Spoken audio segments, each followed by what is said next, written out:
कुनै पनि औषधिको म्याद नागेको वा पूर्व सावधानी नअपनाइकन कुनै पनि औषधि बिक्री वितरण गर्नु भनेको आफैमा एउटा कसुर हो। त्यस्तो गर्न हुँदैन।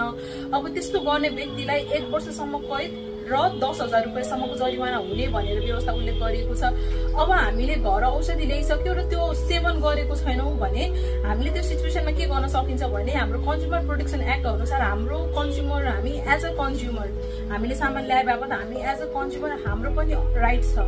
अब त्यसलाई हामीले प्रोटेक्ट गर्न हामीले के गर्न सकिन्छ भने त्यो औषधिलाई 7 दिन भित्र नै गएर हामीले रिटर्न गर्न सक्छौं। अब त्यो औषधि रिटर्न भयो भने ठीक छ, अब भएन भने चाहिँ हामीले कानुनी प्रक्रिया अपनाउन सक्छौं। त्यसको लागि हामीले के गर्न सकिन्छ भने प्रहरीमा गएर उजुरी गर्न सकिन्छ। कानुनको ज्ञानले तपाईले आफ्नो व्यक्तिगत अधिकारलाई पनि संरक्षण पाउन सक्नुहुन्छ र आफ्नो वरिपरि भएको व्यक्तिको अधिकारलाई पनि संरक्षण गर्न सक्नुहुन्छ। त्यही भएर कानुन आजबाट नै जान्ने प्रयास गर्नुहोस्। कानुनको बारेमा जानकारी लिन यदि तपाईलाई कुनै पनि प्रश्न छ, कुनै पनि जिज्ञासा छ भने मलाई पर्सनली मेसेज गर्न सक्नुहुन्छ र कमेन्ट बक्समा गएर आफ्नो क्वेरीज पनि राख्न सक्नुहुन्छ। तपाई हामी मिलेर सभ्य समाजको निर्माण गर्न सकिन्छ। आजलाई यति, धन्यवाद।